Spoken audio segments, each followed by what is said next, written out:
Milberger's Gardening South Texas is sponsored by Milberger's Landscaping and Nursery on 9:30 a.m. The Answer. It's time for Milberger's Gardening South Texas, live from Milberger's Landscaping and Nursery at 1604 in Bulverde Road. During the next 2 hours, our experts will help you with your gardening questions when you call 210-308-8867. That's 210-308-8867. Or come by Milberger's during the show and have your question answered in person. And now it's time for Milberger's Gardening South Texas on 9:30 a.m. The Answer. And welcome to Milberger's Gardening South Texas on 9:30 a.m. The Answer. Milton Glueck along with Mark Peterson, Dr. Calvin Finch, talking gardening with you at 210-308-8867, 210-308-8867. And we're here. Oh, I'm still trying to hear us. There we go. Yeah. That's weird. Okay. There we are. All right. I was sort of freaked out because all of a sudden I wasn't hearing me. Were y'all hearing me? No. Okay. Well, yeah, just a bit. But okay. It's much better now. Good. Well, now everybody's hearing everybody, and we encourage you to come by Milberger's if you like drizzle. Can you hear okay, Mark? You're okay? I can hear you now. Okay, yay. All righty. Which is nice. Nice to get the drizzle. Today would be great for rain reports because it seems to vary quite a bit. Calvin, your rain report is very little, right? Yeah, very little. Just trace. And then, in fact, when I was heading over here to the nursery, I got about 2 or 3 miles away from the medical center, and then the rain started a little heavier, and it looked like it was just kind of the border of the rain. My rain report is very little. I mean, it wasn't even a heavy shower, but there was drops, kind of like it is here, for a few minutes, and I got the dog in and fed the cats and kept them out of the rain, and then that was about it. It was misty. And then here to make you jealous is Mark's rain report. Down in Southtown, in the La Vaca neighborhood, we had close to half an inch. Wow. And you said it was heavy and... Heavy. It was brief, but there were several heavy events. Oh, okay. It was so heavy, How heavy was it? Our fine police officers decided to have a third cup of coffee and stay inside. Oh, that was smart. But yeah, so that's so. And then someone here at the nursery was talking about they got rain, couldn't even see outside. Couldn't see outside the window. Yeah, I mean, they could see it. That's about what it was. Yeah, so call with the rain reports at 210-308-8867, 210-308-8867. All right, so we'll find out what's going on in your gardening world. Al says there's our weather Al analysis, a 20% chance of showers before midnight tonight. I don't know what we're getting now, because if you look at radar, it doesn't show any rain over Milberger's, but yet if you look out over Milberger's, you see, unless that's drops from the tree. I think it's a mizzle. More than a miss, less than a drizzle. Okay. But I'm sure the plants appreciate it. So, call us and give us your report. And, like yesterday, James is going to call and, I got 4 inches of rain yesterday. Because remember, he was the 2.5 inches of rain. Yes. I was very jealous of that at that time. I think a lot of people were. I think that was an isolated storm right over. Right over his house? Yeah. Maybe so. All righty. Well, 210-308-8867. 210-308-8867. Calvin, what are you admiring out there? You're kind of looking. No butterfly reports probably today, huh? No, I wouldn't think so. I think this is not the best butterfly weather. I was just thinking of how wonderful it was yesterday. We had 5 or 6 different species. There sure were a lot of them. Yep. So I brought my butterfly you did it. Book, okay. So that we could have an easier job identifying them. I was thinking about getting a poster from like the Museum or the Whitty or something like that. Yeah. And we could frame it right here. That's a smart idea. We could. Well, we definitely had red admirals, and of course the queens and the monarchs were there. And then we had some of the smaller ones too, with the skippers, some little checkered skippers. Skippers And his little buddy. And little buddy. And one of the the beauties. Calvin just keeps going. Yeah. I'm thinking that if I'm optimistic, they may reappear. But they may come later if we get. Depends on what the weather does. I'm trying to remember. I think last really cloudy day, didn't see him. Sun broke through, and it's like they knew it was over. Oh. I don't know how they knew it was over, Yeah, and then they started coming. Plus, where are they hiding? You know, Oh, good point. Where do they hide, I wonder? Well, they hide in They get on. the vines, like our butterfly vine over there, and in our trees. Depends on the species. Okay. Too. Oh, and then even in the perennials here in the 1 gallon container, the number 1 containers. I'm sure I must have seen a Walt Disney cartoon where the music builds and they come out of these little leaves and little houses that they made with leaves. Yeah. How would that sound? They even come out of the bark on the side of the side of the park. Hey, Yeah, Hey, you it's can open Mary. And these must be some of her Mary. satsumas. Okay, now this is from what? What tree again? What variety? Thank is you, this? Mary. Oh, Kitsu. Okay. Mandarin. Thank you, And Mary. do we have those here? I believe we do, right? Oh, Kitsu. No. What's that? No. Oh, you can grab the mic. Are you sure, Mark? We've got 5 different eggs. I know. I started on one end and I found my answer like in the first 3, and Calvin worked on the other end, and he had a whole bunch more. He was like really going. I'm questioning Mark because Mark went down there and did not see any rosemary. Oh. My answer was I had to find the Arctic frost and orange frost, and I found those immediately. So do we have this variety right now or no? We don't have the Okitsu here right now. We've got it before. Okay. I bought this Okitsu tree 18 years ago. Oh my gosh. How big is it? It's big now. It's gotten out of my reach pretty much. Yeah, I was gonna say it's loaded too. It's right? loaded this year. Close This to is the the house. first year it's produced since that big freeze. Oh wow. Okay, that's great. And you said you're getting tons of them. Yeah, that when I had 2020, I had a really big harvest like this one, and but since we had that big freeze, and then those subsequent freezes, that weren't as bad, but they were bad enough that my tree hasn't produced till this year again. Yay! So the tree knew there was going to be a big freeze, and it could die, and so it produced all this fruit. Just saying. I don't know. Oh no. According to one of our folks. Yeah. Oh, is that right? Light eaters do. Okay. Yeah, that's probably the truth. according Okay. to the theories that they're presenting. Have really you an read interesting your book yet, Mark? No. Yeah, I got to read it too. Calvin, You guys thank you for keep reading. saying that. I What know. book is that? It's called Light Eaters. Calvin, do you want to explain what it's about? It was recommended by Monica Mackley. Yeah. It just A famous author. Famous author yeah, and just, pollinator friend. it presents the basic idea that plants are as diverse and even goes, I want to be careful here because it's controversial stuff, but into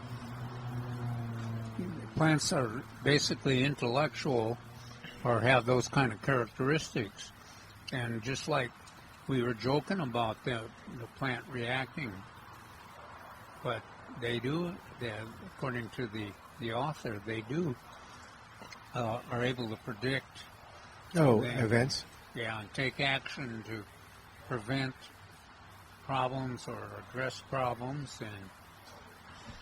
But So are you saying we're getting another big freeze now that I got oranges? Yeah, I don't know. That's what I was wondering too. It's like, Are you could predicting be. something here? You got to talk to your tree and see what it says. And, yeah. But too, I do when I pick up plants here at the nursery. I hear them yell a little bit, like they're upset, like no. Well, they look at you and they go, "Oh no, not him!" Not him. Anybody? Oh, it's all over. Very good. Thank you, Mary. You're welcome. Thanks a bunch. So we don't have this selection, but we got 5 of the Okay. different Asian selections, and then Mark found the Arctic Frost and the orange, Yeah. Arctic Orange. What? No. I Orange just, Frost. frankly, I think all the Mandarin oranges are good. So. Satsumas. All the Satsumas, thank you, are good.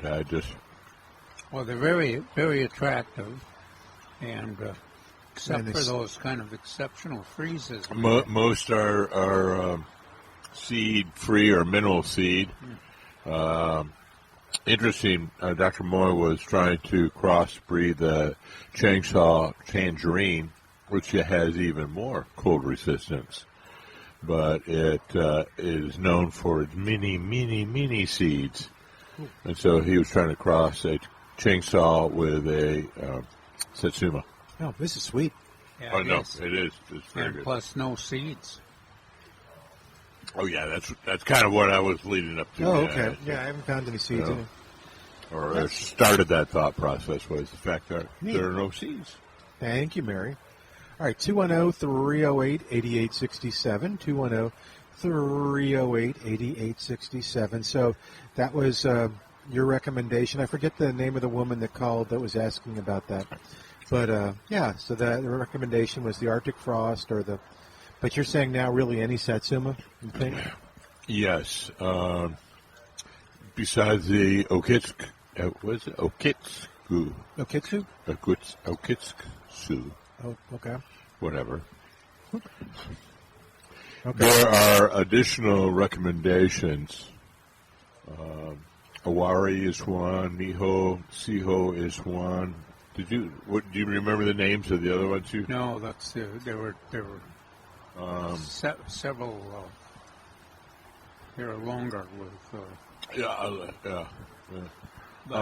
But I have found that with the work that Mr. Moy did and others on the Arctic Frost and the Orange Frost, that these are excellent. Excellent. How did they? I don't remember how the fruit tastes on those two compared to like this. Are they equal? I found them sweeter, but smaller. So smaller fruit. But I'm smiling because I have one, but I have one in a big container, and I've yet to get fruit. Oh. Uh-huh. Yeah, that's what I was I'm like, maybe I need to find a place to put it in the ground because it is a beautiful tree. It is dark green leaves, and that's actually how I kind of found these in a row really? here. That's kind of neat. I happen to know that the Arctic Frost and Orange Frost have a darker leaf, and so it was easy for me. Went over and go, yeah, okay, they're both here. I did some research, but it'd be nice if somebody would call us on this too. And asked Google if you could freeze cherry tomatoes. Oh, we had that question. Yeah, that was James. James, yeah. What'd you find out? Yeah. It said yes. Google says yes. It's simple, and it's an effective way to preserve them later for cooking. Wash and dry the tomatoes. Spread them in a single layer on a baking sheet to freeze until solid. Then transfer them to a freezer-safe bag or container for long-term storage. And there's a video. So the key there seems to be the flat. Yeah. Freeze them before you put them in the. And there's bag. I forget what is the reason for that. Why don't I just throw them in the bag and throw them in the freezer? I think it'd be even Oh. distribution of the Okay. freeze. Rather than in a bag, it would be uneven. Okay, that's interesting. So, without in the bag, it would be like the tops some would get more frozen than others? Some on the outside would be more frozen. Some on the inside would be less frozen. So. Well, they also get linked together. That's another good one. Yes. That's what I remember when we were talking about, I think, the strawberries, or maybe it was the figs, and freezing those too. But if you've done it, you've got any tips, you call us at 210-308-8867, 210-308-8867. Oh, nope, it's raining again. It's drizzling. I thought it had stopped. Plus, I saw all the little sparrows fluttering around, so I thought maybe they were indicating that it had stopped raining. All right. 210-308-8867. I'll tell you what, we'll take a quick break. We'll come back and we talk about your article when we come back, Calvin? Yeah. Okay. We'll be back in a moment. You're listening to Milberger's Gardening, South Texas, live from Milberger's Landscaping and Nursery, 1604 on Boulevardy Road on 9:30 a.m. The Answer.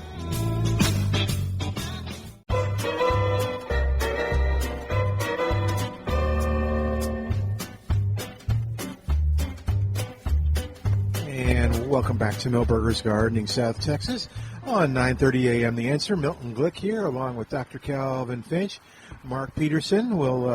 Before we get to Calvin's article, if it's okay, I want to tell people, if you're looking for Christmas trees, and I know a lot of people get Christmas trees for their Thanksgiving celebration, so they already have them up and stuff when people come over.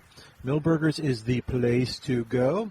Plus, Milberger's does a fresh cut on the trees and stores them in water, so they last a long time, and they're fresh, and they have good needle retention. What a wonderful fragrance. Yeah, they do have a wonderful fragrance. So you can find that. You can find poinsettias. We've already seen a couple poinsettias go home with somebody. Christmas cactus, amaryllis bulbs. I'm trying to think of more Christmas stuff. Lots of great Christmas yard art.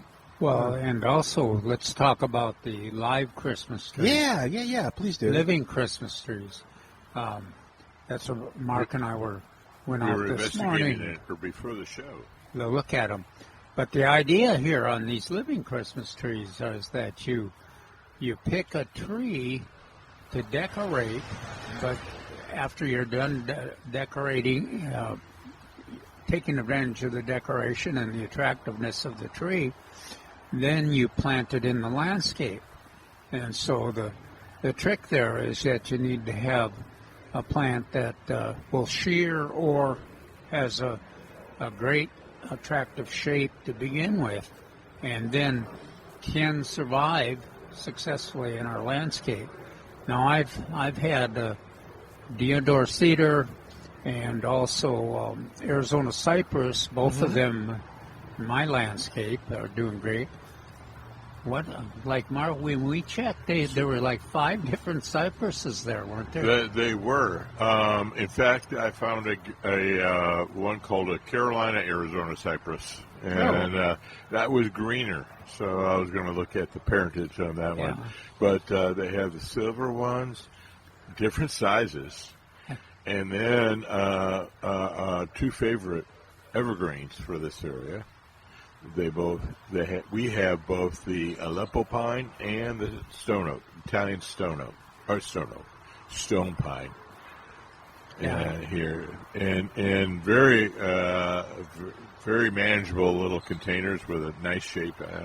Now, if you get the Italian stone pine, or especially the Aleppo pine, you don't want to be fooled by that. No, that tiny little well-shaped. Because that thing will be a big pine tree. Yeah. I said manageable shape, but just remember, thank you. Just remember these little pine trees grow into really big pine trees. One of our bases over there, I think, I must have been. It's at Fort Sam. They used to have 20 years ago. We did an analysis of the trees at the base, and there were just a lot of Aleppos that were successful, and they have that classic pine shape straight up there and everything. So we hear that every once in a while where our gardeners are looking for a pine. Yeah. And here's some, if you want to get access to them, this is the way to do it. Or you can we talked about the apartments too. We've got the, Mark, what is our herb over there? That, the one that I was rubbing my hands on. Yes, the rosemary. We have the rosemary. Yeah, they're beautiful. And they're very lovely. We even have some old-fashioned boxwood trimmed into a little tree. So we have a wide variety. Can you do anything to that rosemary to make it bloom sooner? Because what I like about it is, so when Christmas gets a little closer, they'll move all the things like the rosemaries and stuff out here in front of us, and then by pretty much almost the end of the season, you have all the little blue blooms on them, which look like ornaments. So it's kind of like in January. Oh, is it it's January. So that's why it's like I'm looking at you going, you really? Earlier. You really want me to talk to God on this? Yeah, could you? I didn't know. I want the rosemary to bloom in December. No. Why does it bloom in January? Day length? Cold? Just because it knows? I don't know. It has plans for Christmas? Okay. Yeah. Or other holidays. Okay. And just to remind everybody, the difference here is that these plants, these trees we're talking about, are pruned to have the topiary. Christmas tree shape, Yep. but they're live. So you want to have them in your in your house or wherever, or your porch, wherever you put your tree that you decorate, and then you move them. I had good luck with them. I kept them 3 weeks, and then moved. But you want to have especially if you're dealing with the Aleppos or the bigger, even the cypress, you want to know where you're going to transplant them. It doesn't hurt to have the hole dug, ready for action, and you want to have the equipment so that because you got a root on these plants, so you got to be able to maneuver them and get them to where you want it to be decorated, and then also get them to where you're going to plant it. And so, but it's slick. It's slick, and if these the selection that we have here at Milberger's are all proven in terms of surviving in this area, so you can have them. Here's that solution for. How do I find an evergreen or a conifer in the San Antonio area? Very tough. Most of the time, it's tough to find one, but here's an opportunity to get kind of a double bang for your buck. You decorate it, and then you plant it out there, and then you talk about it like I do for the next 20 years when it's growing up there 30 feet tall. Yeah. That is something to say about that. There's a lot of people that move to San Antonio, and they kind of miss their evergreens, whether it be in the East Coast, Southeast, or Northwest. So they're always asking for an evergreen. I'm like, well, we're kind of limited in our choices, but the ones that we do have, they do very well. As witnessed, like at the defense bases, Fort Sam and Lackland. Lackland is where we took the inventory.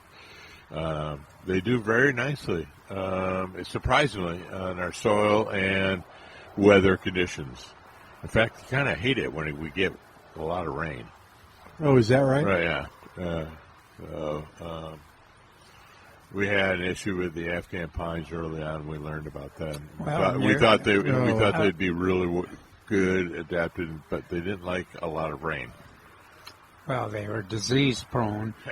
Well, I was going to bring that up too. Now, don't plant the Afghan pine. They're available in some sources as a living Christmas tree, and they don't live for long. Yeah. They are susceptible to rainy, wet periods. A common East Coast fungal disease all of a sudden started showing up, and I looked at it and I went, why, that's Diplodia tipulate. And sure enough, it kind of wiped out the whole beginning industry of Christmas trees here in Texas. That's right. When I got here, there were a number of Afghan pine tree farms for the Christmas trees in place, and it produced a nice Christmas tree. Beautiful, and it retained the shape. It had a natural shape for that. Well, and they're a good. They're not a bad tree to use as a regular Christmas tree. Yeah. They're not in the same league as the ones that we have here, but. And I will still plant them, but I'm very particular about where I'm planting them. West or southwest facing slopes. A bit of a slope would be even better. I wouldn't have any around, any other ones around. At least maybe 100 feet apart. If you had an area where very dry, very rocky, western slope, yeah, you could grow them in there. Okay. 210-308-8867. Yes, sir? Well, I was just thinking, too, you've talked about all the wonderful things, the view here, the Christmas trees that we have, the cyclamen, snapdragons, all these, the vegetables, pansies. But it's also interesting and attractive to see all these living Christmas trees. They're kind of amazing and attractive, and it's worth the visit to come and just to see those and think about them. And if you you may have a neighbor that is growing a living Christmas tree and is success. If they've got a deodar cedar or a Arizona cypress, the chances are pretty good that that's where they count that was as potentially as a living Christmas tree. But that surprises me, Mark. I think this is the first year I've seen like 5 different cypresses. Yeah, the Arizona cypress. So we have different sizes, and like I said, we have different species out there, or varieties. Yeah, there you go. All right, 210-308-8867 is our number, 210-308-8867. And the sun looks like it's fighting to come out, so I'm going to guess by the end of the show we will have a butterfly sighting. What do you think? Are you serious? You think this? Where do you see the sun coming from? It's gotten lighter. The sky's gotten lighter. It's not gray and dark, is it? What? Okay, just me. He has he has quite an imagination. Make this interesting. 50 cents. I better be careful because I'm looking all around because I got a funny feeling he's already saw one. He's baiting us to bet him. No. Well, I hope he's right. I just heard birds chirping, and it is getting there's lighter. One of those bossy grackles over there preparing for checking out the area, and pretty soon he'll allow his team, his flock, to come moving in here. Oh, is that what he's doing? Is he kind of a scout? Yeah. All right, so that's what I'm just saying. All right, well, Calvin, we said we would talk about your article in the San Antonio Express News. So what you write about? Well, we did kind of an evaluation of mostly the vegetable garden right now. We assessed, we talked a lot yesterday about tomatoes and the fact that our Ruby Crush and BHN 968s, we were harvesting them and eating them, and you found out how to freeze them. Mm-hmm. Because we went from no tomatoes to having too many tomatoes pretty quickly. And we also mentioned the fact, and the article talks a little bit about that some of our semi-determinate and heat-setting tomatoes that were recommended and were available at Milberger's earlier in the fall had large fruit, tennis ball-sized fruit. And, of course, we haven't seen them any color on them yet, but we expect, when you look at the forecast, we expect we won't have freezes, and we should be able to harvest some of those, too. But what do we think, Mark, for another 2 weeks, 3 weeks? No, I think probably should have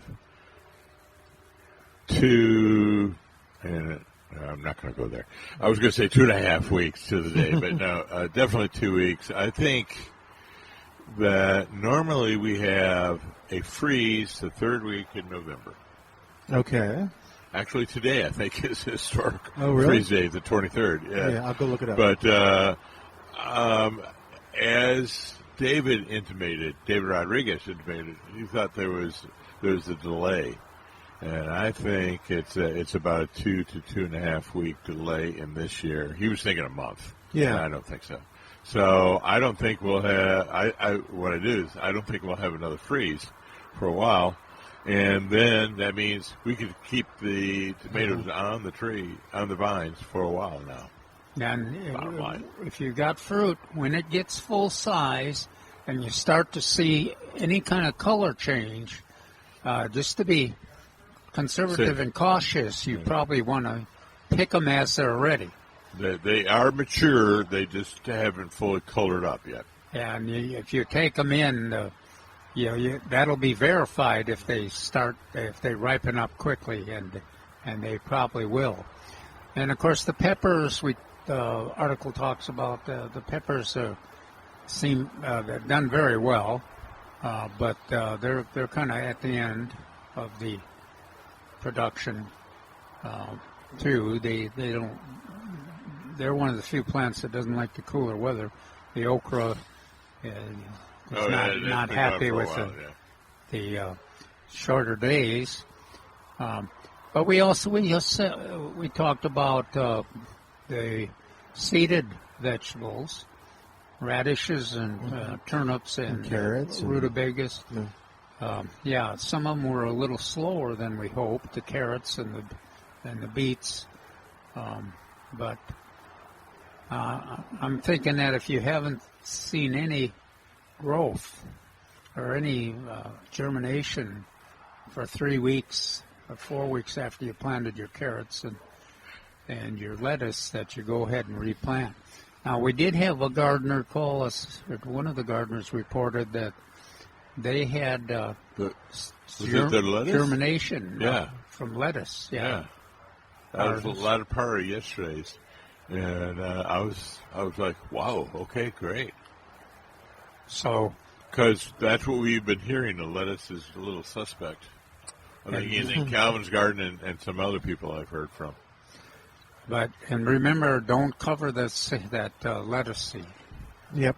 That's one of the things that besides warm weather that prevents it from germinating. Another thing is if it gets covered with soil, it's not going to germinate.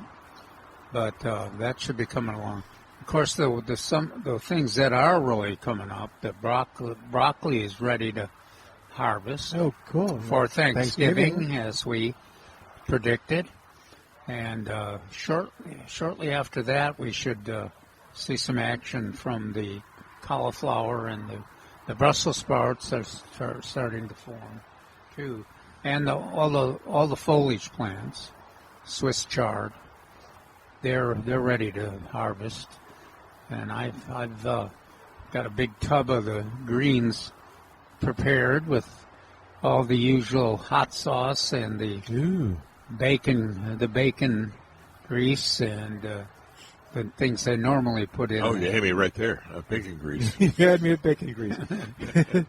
But I've got the kale mix with the Swiss chard, and I've got some mustard in there. Now, let's see, I'm trying to think of what other kind of greens I have. Oh, Chinese cabbage. Yeah. Now, I didn't get any of the greens that are the normal ones that are related to the kale, which is usually my favorite, because it was they were in a 6-pack, and I promised myself I was not going to have. I don't need 6 of each selection of greens. I am waiting for spinach, though. Yes, we are still waiting for that lovely spinach. We have talked to Peter about that. And he says Well, it's a little bit harder to get, and it Okay. just hasn't been apparent on the sheets to get. But what is here, which we've mentioned, are the onion transplants. So that's another thing we've been waiting for. And there, as we expected, there's about eight varieties of onion: yellow, the white, and the red. Our favorite Red Creole, and then of course the 1015. Yeah. And then the yellow one was it's an older one. It's called Granix. It's yellow Granix, and that we have as well. The staff is busy sorting and bunching the onions right now. So they're on their way. They have a mission. Any remaining onions will be bunched in their proper container. Now these onions are a good value. Every year they are. The bundle is it's about $3.49, I believe. Yep. And in my experience, they will, if you plant them every 4 inches, they'll cover 12 foot of row. And then you can harvest 2 out of 3 between now and June 1st as green onions, and then you let the third onion in the row mature, and you should have a nice 4-inch bulb. And of course, the onions, we've mentioned this before, will cooperate with you and let you know when they're ready to be harvested, and because the tops flop over. But don't do like I did for years, where I just because they were such a bargain and they were so tasty and everything, that I used to get more than I. Now I limit myself to 2 bundles, and that's 3 rows of 8-foot rows, which is a plenty, unless you got 4 or 5 people in your household, you know. So these are great. They're easy to plant. I just trench and lay a plant every 4 inches on there, and just push the soil from one side onto that, and they prosper. They don't need and do much fertilization, but they need consistent. well. They need a lot. Or do you think so? Oh yeah, I think they're one of the. I think they translate. At least, I think that they do a good job of translating whatever nitrogen you give them into production. I always, Mark, I try to talk to gardeners about, when they've, of course they like organic fertilizers. Now, the problem with that is that those onions are quick producers, and they need access to that nitrogen pretty fast. And most of our organic fertilizers they're slow release. So now you can use How slow, Milton? Like molasses in January. Hang on to that thought a minute, because we have to take a break. All right, 210-308-8867, 210-308-8867. What's your question on gardening today? What are you thinking about? You want to do onions? Let's see if we can help you out. Back in a moment on 9:30 And a.m. also, give us some carrot. Carrot updates.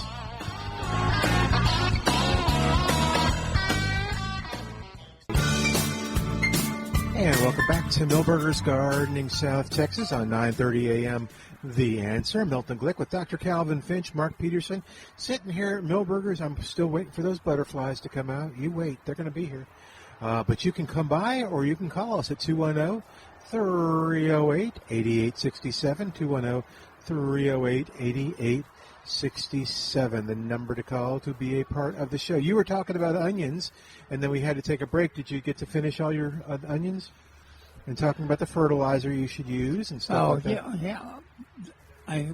Mark and I were discussing how much fertilizer, and I think of them as a high fertilizer user.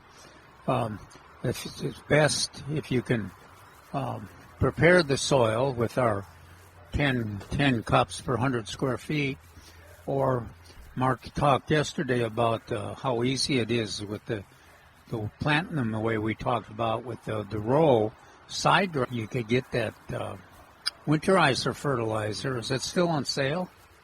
I don't think so. I don't think so either, but I'll double check. Yeah, but that's got a fast release nitrogen source with a lot of nitrogen, and so that, in my experience, those onions are really able to take advantage of that, along with the greens. The greens are another thing that use a lot of fertilizer. And then the other thing is 1959, because that's half of that is fast. Yeah. And then if you're the onions are usually planted in your regular vegetable garden, so the next crop will take advantage of the slow release part of the 1959. Yeah, it's for sale. It's not on sale this week. So, But does it say how much that winterizer is? I don't remember what it normally was. We'll have to go check. We'll have to see if it's still that a real It was in terms of the nitrogen. Yeah, it was at a good price even before the sale. So we'll send one of our numerous showrunners. Our crack squad of showrunners. Yeah. All right, 210-308-8867, 210-308-8867. Just one thing to tell you about what is on sale, and that's we have the interior plants. 10% off all interior plants, including varieties like bromeliad, ferns, and much more. So they're 10% off, starting at $2.99. So that's a great deal to get. I was curious about the Phalaenopsis orchids. Are they still blooming in the? I haven't been back. We'll have to check. Because gosh, they're such a nice present. And they bloom such a long time. Yeah, and beautiful. Wow. And if people, all the blooms have ended on them, don't worry. People are always in a frenzy. No, don't worry. They'll rebloom. Don't worry. Yeah.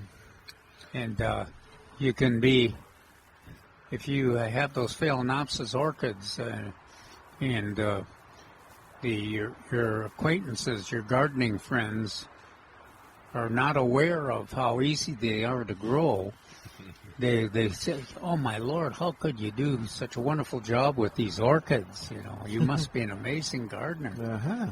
But all it takes with them is to keep them watered on a regular basis, and just on the access to indirect light, like a eastern exposure or even a southern exposure, if it's not directly in the window, and they'll just bloom every year, like Mark says.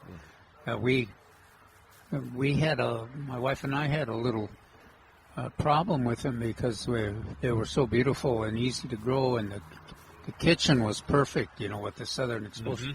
Except, so we had to kind of move a lot of the kitchen activities out of the Phalaenopsis were taking over. It became the kitchen greenhouse. So,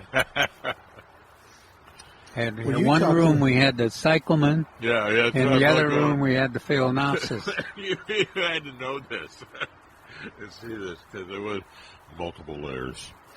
But didn't you kind of talk about that too with was it your mother and it was my mother Christmas and cactus? It's the Christmas cactus. When I gave it to her, it was a small. Well, it just kind of developed into the big plant.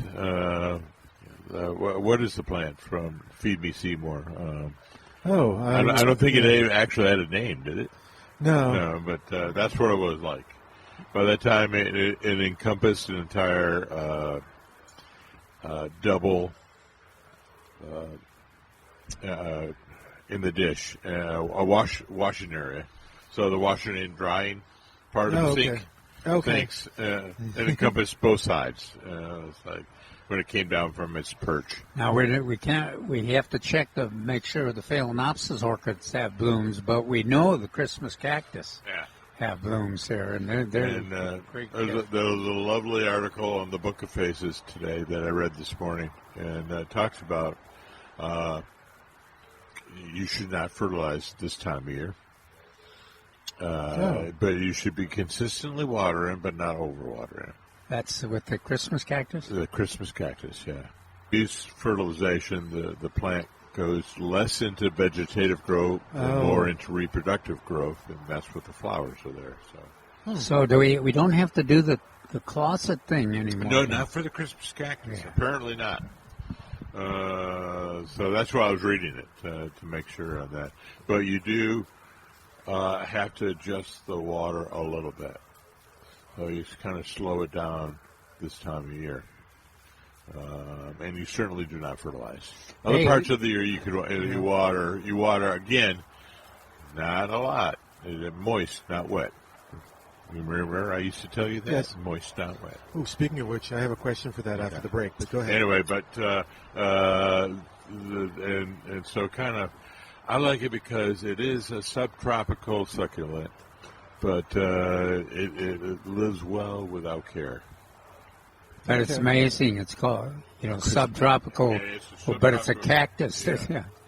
But so that wouldn't be bad to get if we got some gardeners that have had them in past years and let us know, give us some kind of report of what success they've had in getting. James had an amaryllis that he was working on, and I was trying to say, go backwards. It's 4 to 6 weeks. He did the correct thing. He cut the leaves, dried it when they dried out in August, and then you had kind of a basket thing going on with the darkness.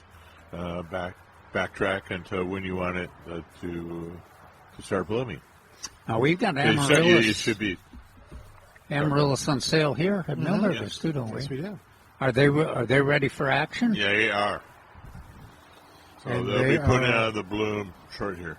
Specimen bulbs only $9.99. And we would expect them to bloom for the Christmas. Yeah. Okay. Yeah, they have been treated apparently. Very cool. Properly treated. Okay. All right. 210-308-8867. 210-308-8867. Number to call. Oh, I'm seeing more birds flying by. So you wait. We're going to have butterflies here in no time. Maybe even after the news break. Calvin's patient, being very patient. I'm looking for the sun, and then. Oh, there all those birds are there. Yeah, there's our flocks of sparrows. Mm-hmm. Yeah, you know what that means. No, what does that mean? I was hoping you'd tell me. Oh. But yep, lots of great. But I'm surprised by their behavior. The sparrows? I don't expect them to come in those fast waves they do here at Milberger's this year. Uh-oh, trouble. Getting a report. Oh. Yeah. Did we? Oh. So we're just getting a flash report. The amaryllis imported amaryllis bulb. Yeah. Exotic collections of quality cultivars imported from Israel. Okay. That will produce an amazing display of colors and on 16 to 20-inch stalks with 6-inch blooms, ideal for the holidays and gift giving. So they're ready to go. Mm-hmm. So if they are not blooming, they will be shortly. Okay. How much are they? $5. $5.99 or $4.99? No, I'm looking. I got my contacts in, so I can't read very well. $5. Okay, cool. Well, there you go. Specimen bulbs only. All right. So that sounds like individual bulbs. All right, we need to take a quick break. Come back in just a moment. 210-308-8867. See you after this. Milberger's Gardening South Texas is sponsored by Milberger's Landscaping and Nursery on 930 AM The Answer. We're back with Milberger's Gardening South Texas, live from Milberger's Landscaping and Nursery at 1604 in Bulverde Road. Come out to visit or call us at 210-308-8867. That's 210-308-8867. And now back to Milberger's Gardening South Texas on 930 AM, The Answer. And welcome back to Milberger's Gardening South Texas on 930 AM. The Answer. Milton Glueck along with Dr. Calvin Finch, Mark Peterson, sitting on the porch here at Milberger's, and another sign the sun's coming out is we're getting more people shopping. Yeah. Because when the sun comes out, the shoppers come out here at Milberger's, which is great. But yeah, so we encourage you to come on by, and you can ask your gardening question in person or call us at 210-308-8867. Let's see, we're looking for carrot reports, is that right? That's right. I'd like to see if anybody's got carrots. And we did get a one positive lettuce report yesterday. Yeah. That's good. But if there's other gardeners that have had their lettuce germinate, we'd like to hear about that too. And then our article went on, in addition to vegetables, we went on to talk about the winter annual flowers that are out here. Just amazing. I guess we've said quite a bit about the cyclamen, but the pansies and the violas, snapdragons, lots of snapdragons. And I noticed that there, in addition to the sonnets, which are about 24 inches tall, 26 inches tall, there are some rockets out there. And the rockets are the more old-fashioned snapdragons, and they grow to 36 inches tall. And in fact, that's one of the things that culturing is important when you culture the rockets, is that they can be a little top-heavy with those blooms, those beautiful blooms. So you want to plant them sometimes against a fence or in rows where they reinforce each other. But they're available, and as far as I know, the snaps are on sale, both the rockets and the sonnets. And then there are also some small snapdragons too out there. Mm-hmm. And the thing we haven't talked about much are the ones with the yellow and the orange blooms, calendulas. Oh, okay. They're the flower of the winter annual that everybody talks about. Warming up the winter garden. Of course, we have not found it necessary to warm up. Not in ours. Winter garden. But they we have that feelings for orange-colored teams. You should put it in your garden. Hey, there you go. And they bloom over a long period. And the blooms are pretty invincible in terms of the cold, and so the blooming season lasts quite a long time, a little longer than the snaps. Now I haven't noticed. Are there still stalks left, Mark? Yeah, that's what I was looking for, and I didn't see any. I didn't smell any.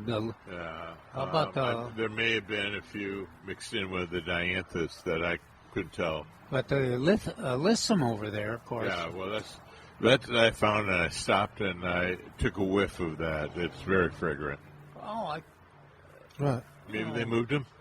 No, I was thinking that. Okay, talk in the mic though. I was thinking that these. The white ones over there, but I guess they're the petunias instead. Oh, okay, yeah. So that's what I was looking for, that aisle. So anyway, yeah, and it's usually it's easy to see with all the abundant flowers that we can narrow it down by the aroma for the stock. But with our little rain we've had, it's a little harder to smell them. Oh, okay. Sorry, I did not see that, Al. Thank you. All right, let's talk to James at 210-308-8867. Sorry, James. Let's see what you got going on, man. What's up? Well, I put my mud boots on, and I walked out to the garden, and then I opened the gate, and then it started really raining on me, so I had to come back in, take my mud boots off, and listen to the radio. You don't mind teasing us about that, do you?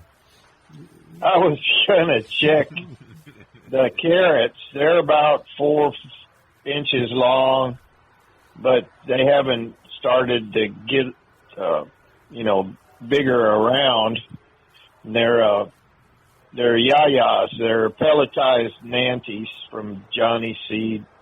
They're easy to sow.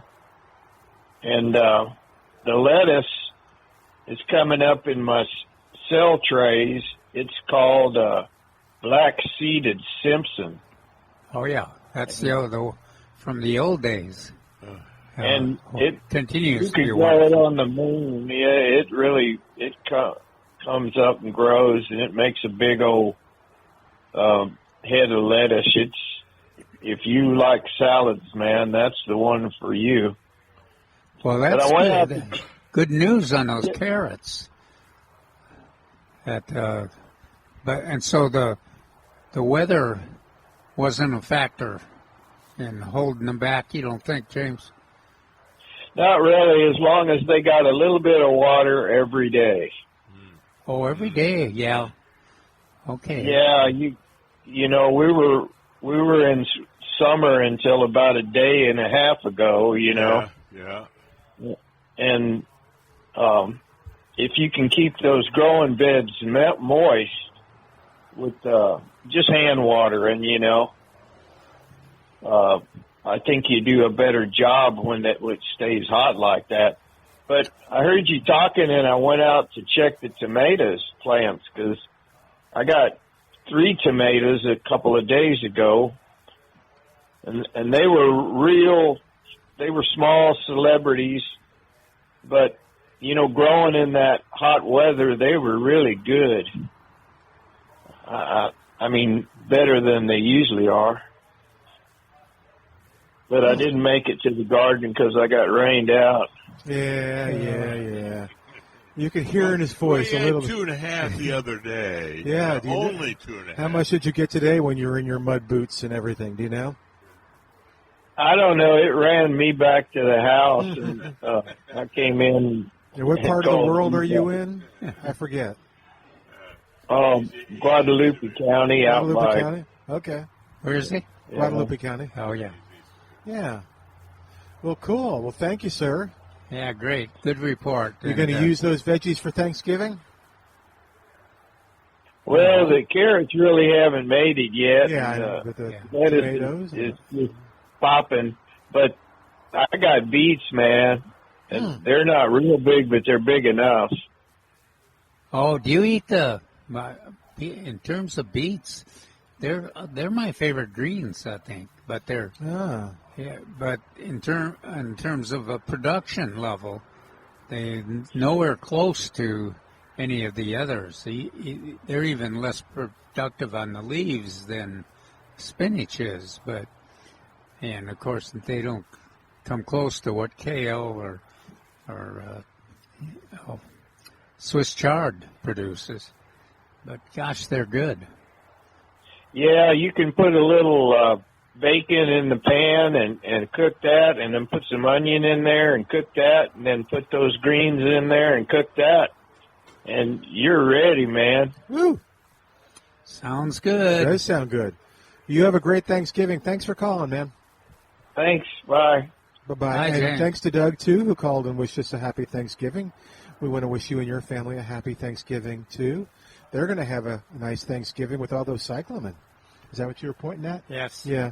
And that probably would make for a great centerpiece for a table, too. Oh, is to get the cyclamen and just spread it on your Thanksgiving tables and stuff like that. Okay, so here was my question. So it rained, whether it was a lot or a little, but people are going to have their watering week. So you, who got, you almost needed mud boots, it sounded like. Yes. Would you water tomorrow? I mean, there's a chance of rain tomorrow, too, but let's pretend there wasn't. How do you know what? Yeah, let's pretend there isn't. Okay. So if it's containerized plant. Yeah. or container growing plants. Right. Those don't have the access to the water that other plants in the ground do. Okay. Limited water. Okay. So you always have to make sure that, well, it rained the other day. Well, let me make sure if the soil is dry or not. Okay. Because so that's just one issue. But if it's in the ground, no, I would wait. But another reason, it's November 23rd. A lot of plants should be going dormant. What about this? Like is your lawn dormant now? I'm trying to think of mine. I don't think it's dormant because when I do water it, like on my watering day, it perks up and. Don't you listen to anything we tell you? No, young Milty. No. What did we preach about a month ago? 2 months ago? The grass is changing from nutrients in its leaves to is moving those nutrients into the roots. Right. So that's when we want to get the winterizer on them, so they're able to store that. So if they are going dormant, then they don't need a whole lot of water because the leaves, albeit the cold weather, they're not growing very much. There's that's Christmas cactus there, isn't it? Oh, I think it is. Yeah. So how do you know it's dormant? Well, in the south, the grass doesn't go completely dormant. Okay. But lots of tests and research at A&M shows. Well, the tops don't grow. Yeah, they don't. The roots are still growing. Right. Yeah. Okay. So if I did water it and it seemed to perk up and grow, does that mean it's not dormant? The leaves would become more what we call turgid, become more full and upright. Yeah. But it would not be growing. Oh, okay, good. Okay. So that's why we have to do it once every 3 to 5 weeks. So we used to say it's always once a month if necessary. So container plants, unless I got a rain like you described at your place, probably water them. You'll have to see. Okay. You'll have to see. So maybe they got more water on. It was a heavier downpour. It's just that the soil holding capacity of the water holding capacity of the soil. Right. There you go. Thank you, folks. It's much, much smaller in a container plant. So even though you had rain that day, in a couple of days, you probably have to water again. Okay. I wanted to bet if I go out to those containers, and as Calvin always says, to test the soil, that it's pretty much going to be, with the rains like you and I got, maybe damp on top, but not much further than the top. Yeah, and then a container in addition, if you got a lot of foliage, like the porterweed we've got, or mistflower, even the zinnias. I mean, not much of that water penetrates unless you get a substantial rain. Yeah. Or you actually water the container. Yeah, so I'll get out there and water. Not the yard, but the containers. No. You're going to get out there and check. Okay, I'll get out and check, but I'm pretty certain that the ones with the little rain that we got, I'm willing to bet that if I look at some of the pots, they're still going to be kind of the dry. Well, certainly with your rain that you got. Yeah, Mark. James. Mud boots. But he was driven back. We're going to call him. It was driven back by the rain. We're going to call him Mud Boots James. All right, 210-308-8867. 210-308-8867. By the way, this evening, a slight chance of showers between 9 p.m. and 3 a.m. Then a slight chance of showers and thunderstorms after 3 p.m. That's an odd forecast. Chance of precipitation, 20%. Tomorrow, you ready? Yes. 50% chance of showers or thunderstorms, then gradually becoming sunny. High near 80 tomorrow. That'll be nice. South winds 5 to 10. New rainfall amounts of less than 1/10 of an inch, except higher amounts possible in thunderstorms. Yeah. They were encouraging until that part. So rainy. It's been rainy, and then it's going to get 80 degrees. Yeah. You know what we call that? What? We call that muggy. Oh, yeah. Good point. We do call that muggy. All right. 210-308-8867. 210-308-8867. All right. Well, What are some of the other things that gardeners should be doing right now?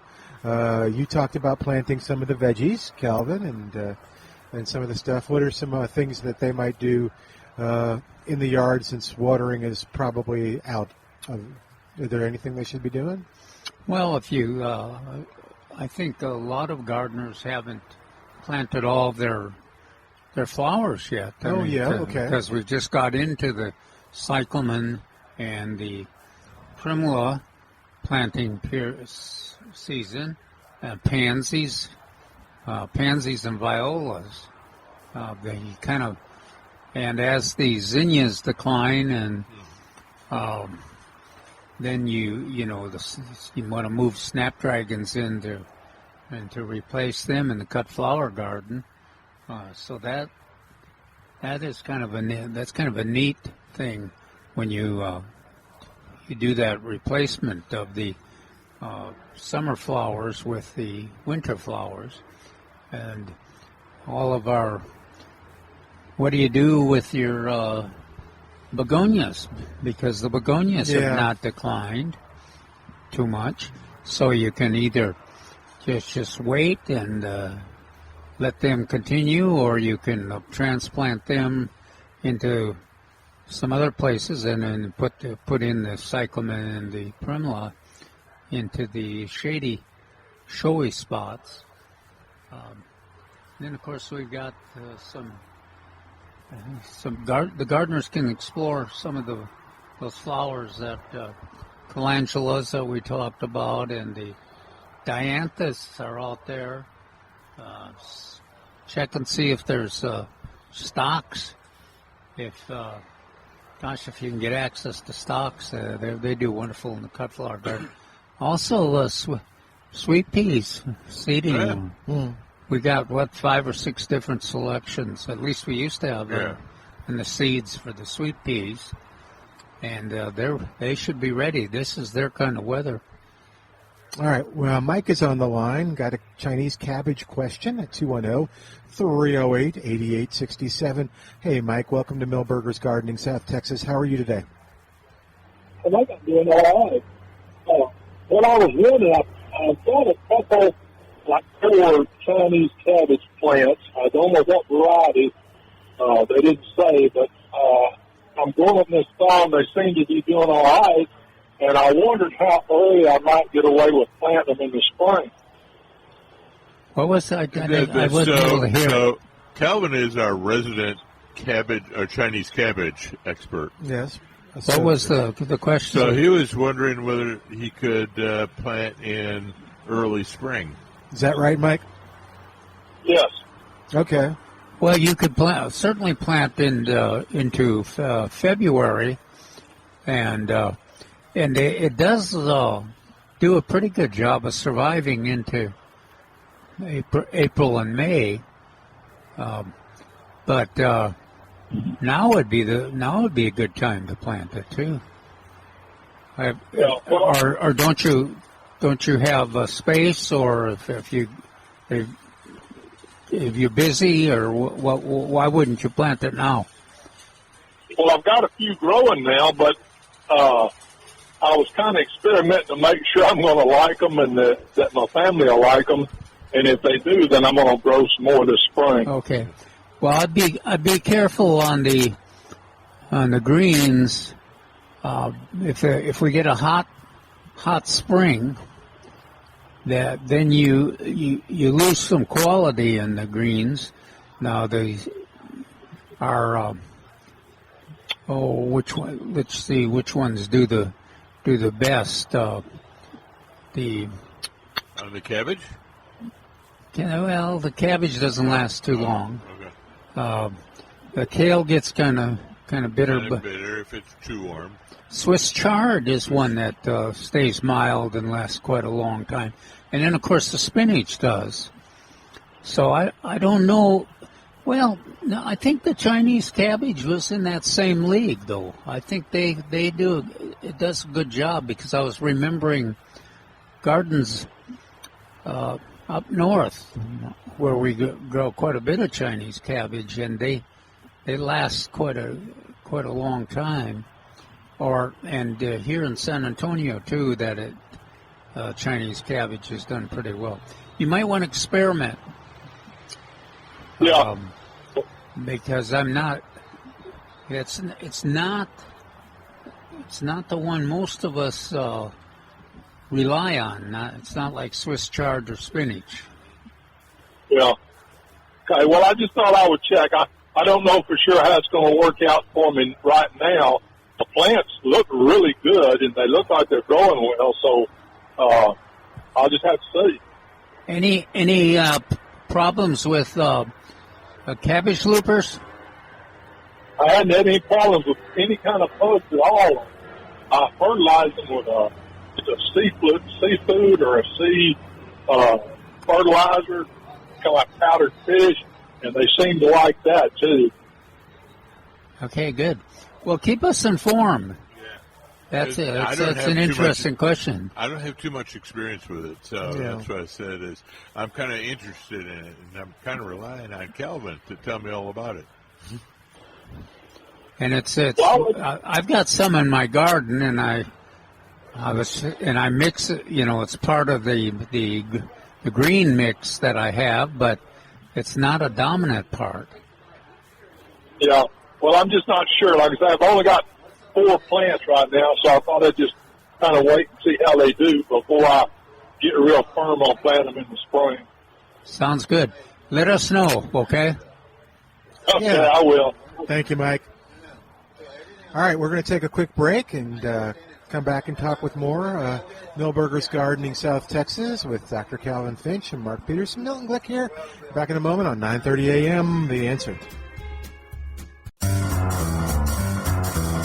And welcome back to Milberger's Gardening South Texas on 9:30 a.m. The Answer. 210-308-8867. 210-308-8867. James is on the line. Got a comment and a question about his. Now, which James is this? Which James is this? This is Lytle James. Lytle James. Well, near Lytle James. How's your rain? Don't let me in. They don't. Not much. I was still in bed, and I didn't check the rain gauge. I just walked by. I think I got a trace, just a little bit. A little bit dust, maybe. That's about it. Best I can tell. Okay, yeah, all I got was a trace. So, yes, sir. You're not peeking at my rain gauge over there. Maybe a little more. Okay. Uh-oh, what's going on? You cut out on us. That phone. I'm moving. Okay, I walked over to my rain gauge. All right, well, hold the phone in one hand, the rain gauge in the other one, and see if that helps with the reception. I got .21. Went over there more than I thought. Okay, almost a quarter inch. More than that's pretty close. Better, more than I thought. A dwarf cherry surprise. right now I'm making a pot of vegetable beef stew / soup. Ooh, that's going good. And it's halfway done. My wife wants me to throw in a handful or two of those cherry tomatoes in there, in and all, but I don't know if that's a good idea with the skin. What would y'all think, yay or nay? Oh, I would always drop in some cherry surprises, some dwarf cherries into that. Okay, I've never done it. She thought it'd be a good idea. Well, here's the thing is, so Calvin and I have discussed in the past on Ruby Crushes versus the Cherry Surprise. And our consensus is the Ruby Crush are sweeter, but the Cherry Surprise will add a little bit more tart to it. And so when you just asked me just now what I would put, I'd put some Cherry Surprise into that. Sauce that's making for a little tartness. I guess it is true opposites attract, because I do not do tart, but she loves tart, so I'll throw them in there. I can get by that. Okay. That'll be interesting. So you'll have to call us next week. We want to know how it turned out. I will. I sent you a photo of my plant that I took last night. The same plant. Yeah. That's good. Now I put some winterizer on it about a month or so ago when y'all advised. Since it still has a lot of green fruit and it still has a lot of blooms on it, especially on the opposite side from the photo, it's covered with blossoms. Should I put some more winterizer on it? I mean, we have no idea when it's going to freeze. Yeah. or just leave it be? Well, I would not put any more on there. Okay. Because I don't. Let's see. You got 1 month at the most left, Well, don't you? down where I'm at, I've gone into January before I've had a freeze, but that's been the exception more than the rule. But okay, I'll leave it. I was just wondering if I could get some fruit set on those blossoms, maybe gamble a little bit. But I don't want to upset the apple cart on the tomatoes that are on their ripening. I don't want them to split or do anything crazy like that. So I'll just hold off on that. Just let it ride. Well, I don't think that they would hurt the plant, but they would not be useful to the plant. I mean, Wouldn't be useful. Okay, so you there's wouldn't, no good point in doing it. additional nitrogen wouldn't translate into additional fruit. You just don't have I time. gotcha.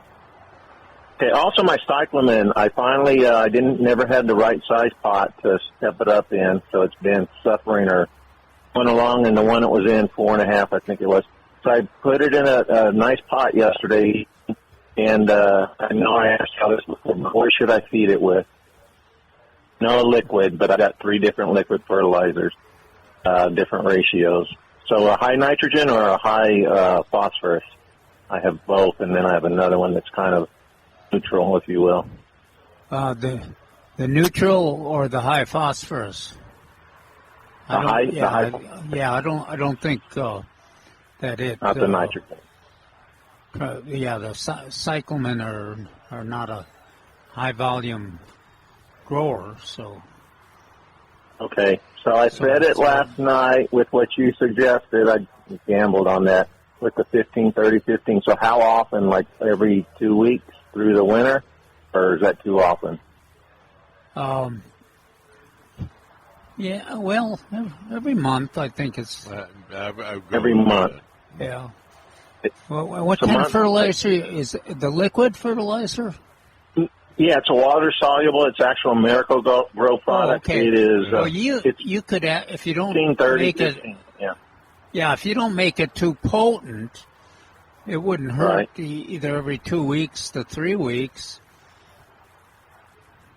Every 2 to 3 weeks. Okay, I just don't want to burn it because it's really pretty. I should have sent a picture of that. I've never had cyclamen before, but it's just lovely. I agree with you, tell us Calvin. again what color it was. It is. The tag on the little container said violet, but to me it's not violet. It's like a pink, and then the edges, it's pink mixed with white. It's really unique. Bicolor, Yeah, bicolor. There you go. I really like it. I'm glad I got this one. And it's on my patio, covered patio table, and it just brings some color through the winter. You said it'll last through the winter, correct? Until it gets down to, I think you said 27, 28. Then I can bring it inside. Yeah. It's going to be a hard freeze. I've never had much problem with the cold weather with them. Okay. But of course, What if it's you don't want to lose. elevated You don't want to on a lose the table? blooms, so you have a tendency to be conservative and cover.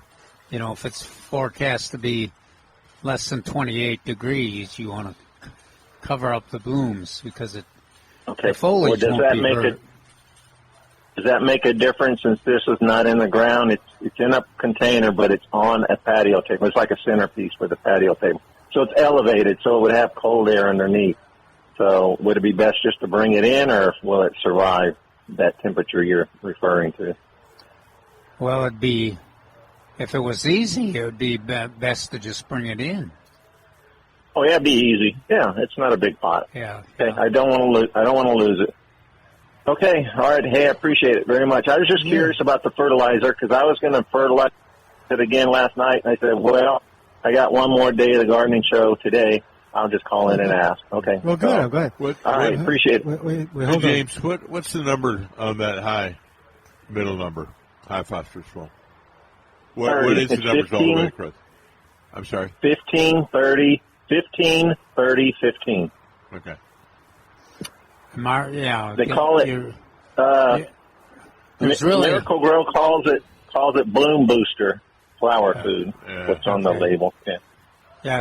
we don't think of cyclamen as being needing as much fertilizer as a lot of the other plants because they're pretty stable and stoic. And okay, well maybe I'll just do it once a month. I'll probably do that. Should be sufficient. Yeah, that's what I think. Certainly won't hurt anything. Well, James, Gotcha. tell us, give us a report on the beef stew. Yeah, I think it's going to turn out good. The meat is just about ready, tender, been simmering. Fixing to throw in some carrots, onions, potatoes, celery, and dwarf cherry surprise. This is good beef stew weather. What's that? Yeah. No, I'd say 4 or 5 little pops would maybe do it. Oh, of the tomato? Yeah. Okay. Well, tell us. I don't know. It's a huge pot. Okay. I went overboard. I was thinking that you had some other tomatoes and you were going to mix the other tomatoes with the dwarf. I think he does. No, just the dwarf cherry surprise. Oh, very interesting. That'll be That'd cool. be interesting. Yeah, just sounds good. I'm going to put about a dozen or so. About a dozen, probably. I got to get rid of these. I got to do something. Yeah, I was going to say that's not even going to make a dent on the tree there. The little I plant always that you say got. there is a table waiting on Saturdays and Sundays. All right. To help you. You can dump a load over. Thank you, y'all sir. are so far away from me. Yeah. All right, thank you. That's okay. I know. You have a great All right, Thanksgiving, okay? All right, 210-308-8867. 210-308-8867. That's what we ought to get from people, too. Maybe after the holiday is their best dwarf cherry surprise recipe. Oh, yeah. Wonder what else. I should look that up and see what good recipes for cherry tomatoes and see what they suggest. Could you have stuffed cherry tomatoes? I guess they're too small, huh? Yeah, pretty small. Okay. You can stuff them in your mouth. I think that's what most people do. They just eat them raw, or how do you cook them, Calvin? You? I mostly eat them raw, but I was trying to remember. I had something with them in there. Oh, I know. Was it a little feta? Was it olive oil and feta, or cut in half, or something like that? It may have been an baked feta Italian dish with some pasta in there, and then the cherry tomatoes went in there not early in the cooking process, so they were still pretty intact. They got hot, but gosh, yeah, there was a good addition to the on recipe. Delish.com. There's a baked feta pasta, pesto stuffed burrata bombs. I don't know if I've ever had a burrata bomb. Yeah, but the pesto is the what key? is the interesting part. Yeah. Ooh, summer salmon skillet, full of alliteration. Yeah. You don't like salmon, or you don't like alliteration? No, I love alliteration, as many people know. I really love it. Grilled tomato feta pizzettes. Little pizzettes are excellent for lazy summer backyard hangouts. I just like lazy part. I'm trying to help you, James. Here, there's some shrimp. If you send me a picture, I'll try to send you all the recipes. Lazy. They are good on pizzas too. Yeah, I think that's what this idea was. The little pizzettes. I think you're supposed to. What do you put them on? Crunchy pizza dough. Yeah. So a little olive oil. So that sounds good. All right, let's take a quick break. While we do, give us a call at 210-308-8867. 210-308-8867. More of Milberger's Gardening, South Texas, coming up live from Milberger's Landscaping and Nursery, 1604 on Bulverde Road on 9:30 a.m. The Answer. And welcome back to Milberger's Gardening, South Texas on 9:30 a.m. The Answer with Mark Peterson and Dr. Calvin Finch sitting on the porch here at Milberger's waiting for a butterfly to come by. I have not seen one yet. We only have about 16 minutes. So come on, butterflies, where are you? It's got dark again, so the sun kind of got clouded out a little more. So, Mark, did you want to talk about some stuff? Or? Yeah, I know it's almost sacrilegious to talk about Christmas trees before Thanksgiving. However, the air is just filled with pine trees, or actually fir tree aroma. We have them all in the back here. We seem to be the center of the universe for Nordum and Fraser firs. Fraser has been voted the #1 Christmas tree by the Christmas Tree Growers of America. That's the Fraser fir. Nice needle retention, nice aroma. The Norman is the most sought after Christmas tree in Europe. I did not know this. I thought it was a hybrid, but it's actually a native species to south and east of the Black Sea. So northeastern Turkey and the Caucasus region. It's actually a native species of that area. Now the Nordman is, as I mentioned, the most popular Christmas tree in Europe, and it has very high needle retention and little to no aroma. So it's great for those people who have allergies to pine trees. I know a few friends in the past. They couldn't stand the smell of pine. So we have them here. We have different sizes. We have different shapes. We have 1 or 2 noble firs that snuck in. I saw them. I went, wait a minute, what's that one? What's that one doing? So they were noble firs, but wonderful trees. And I meant to ask yesterday when I was leaving, but refresh my memory again, Milton, if you can. Okay. We have these wonderful stands. Yes. And what is the deal with these wonderful stands? That they're freshly cut, they're put in the water, so they have high retention of the needles while they're here in the store area. But what's that deal is you can take them home, you can replace them, bring them back. You pay a deposit basically. You buy the stand as well, and then you bring it back each year, and you can they'll do the tree and stuff. So yeah. But for all the details, just basically call. Okay. Yeah, 210-49. I was going to talk to Peter today, and I forgot all about it. Okay. But he doesn't want to come. Yeah, on but the radio. stand is the key to success. It's a big. It's got the wrought iron. Right. And It's a big. And don't try to load this by yourself. No. We have professionals here at the store that will help and help you load it. Yeah, and you can come on by in the little Christmas tree village here, and then 2 weeks from today, you can ride the train through the Christmas tree village. Through the forest. Yeah. Past the candy cane forest. Past Santa, who will be taking pictures with you or your grandkids or your kids or even your pups. You going to bring the Westies in for pictures with Santa this year? I don't think so. Who's a sweetie that you have? Is that Maggie? That you used to bring up here? Oh, yeah, Maggie used to come with quite often. Now that was a dog. Yeah, she enjoyed it. Yeah. Well, probably Tilly and Darcy would too. I just haven't done it because of giving them attention versus doing the show. And then we got lots of. Guess we don't have as many cats as we used to have. No. In the nursery. We do have catnip. I was surprised.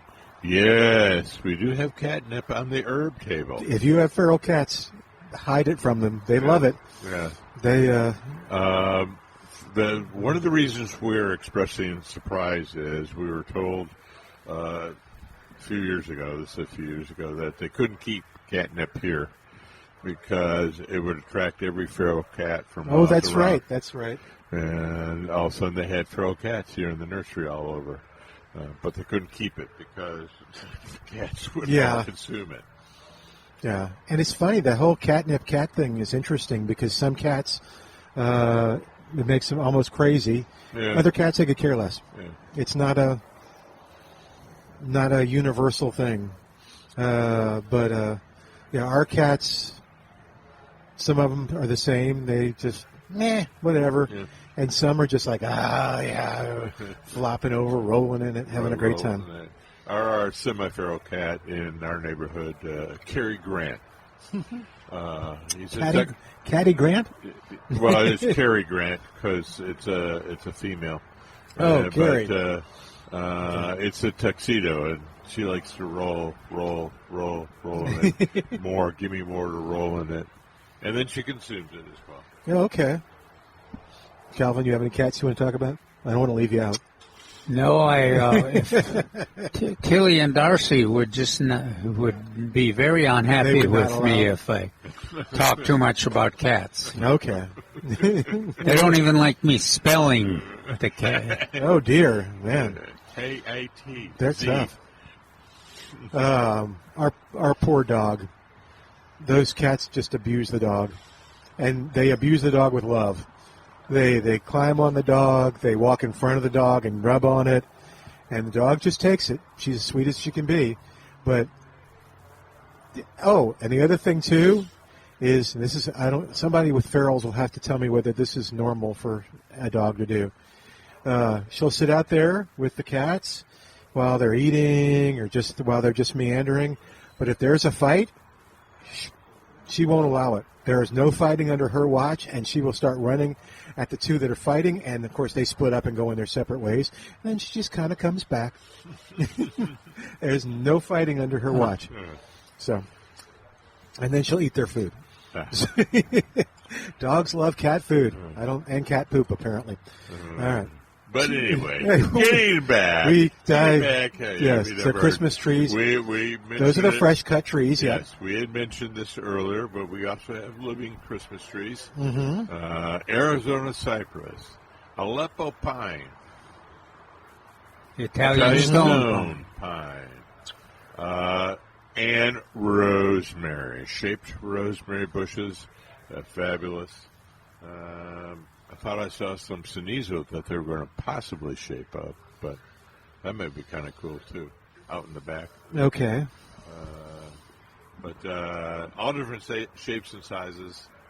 But always remember that those cute little Christmas trees will eventually grow up to be big ones, so plant accordingly. Yeah, and, I had another question for you. I was wondering if you had another rule of thumb. Okay, so you said 100 feet. Okay. I was talking about the Afghan pine. Right, to plant from other trees. Yeah. I want to phrase this properly because you'll probably give me a smart aleck answer. Okay, let's just test it and see. Give that. Let's just test and see if I get a smart aleck answer. How do you know what 100 feet is from the tree? Have you ever heard of a... I don't want to use a tape measure. Oh, stick. Yes, I don't want to use the yardstick. So is there a less precise method, but still a accurate enough method? All foresters have to be trained. It's one of the first things they do is how much is 66 feet? How many paces? Right, that's what I... And one pace is, it would be like 2 steps. So you start on 1 foot, one, right. 2. So, and it depends on the person, too. It depends on the person. Right. So mine was 11 and a half, and I just used to round it up to 12.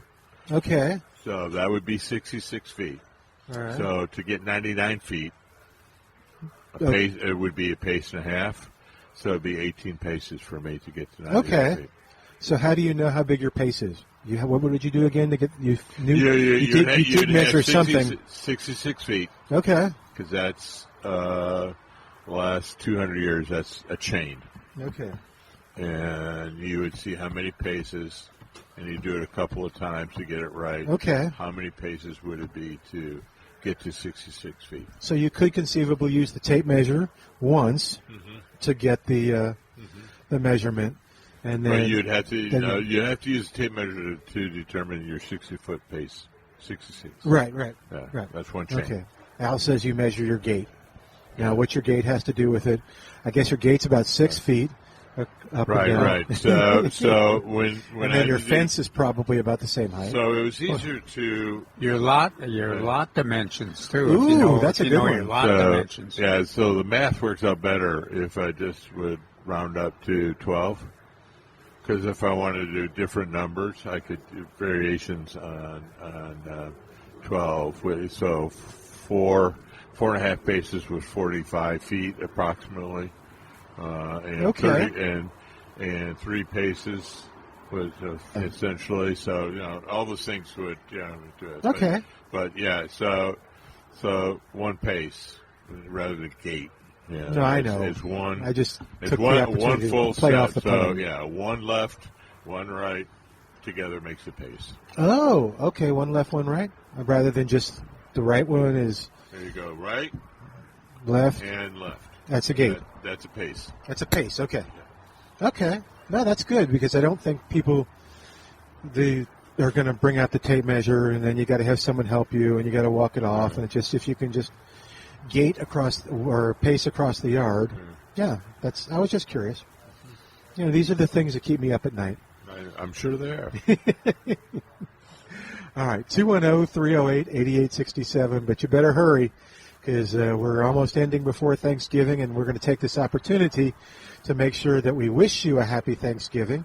And maybe you've got that Friday off, too, or you're going to do some gardening. So you'll have to call and tell us about it Saturday afterwards, yes? So, of course, my Lions will be playing on Thanksgiving. They are not doing well right now with the Giants. But Friday.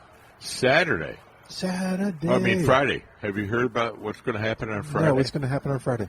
The tradition continues. Oh, okay. UT will be playing Texas A&M. Yay, okay. So the tradition has returned.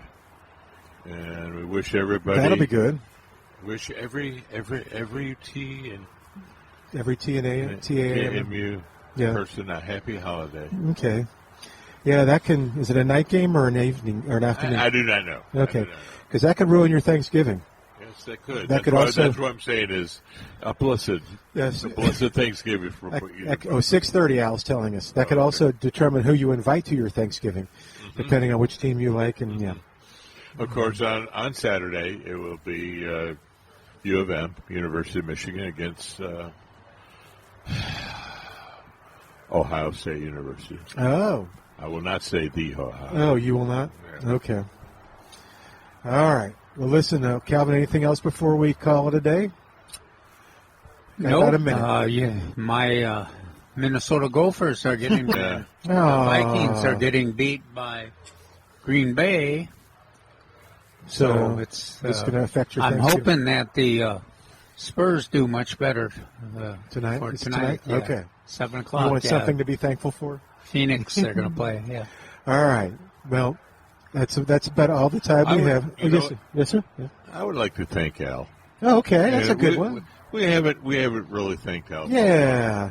Thank you, Al, for doing Al does a great job, and he's on that computer like nobody's business. I mean, he knew the 6:30 time before anybody else. So thank you, Al. And he also, who did he help with? There was somebody he gave some advice to too, but I can't remember. That was good advice. So, well, thank you, Al. You have a great Thanksgiving too, Al, and all our listeners as well.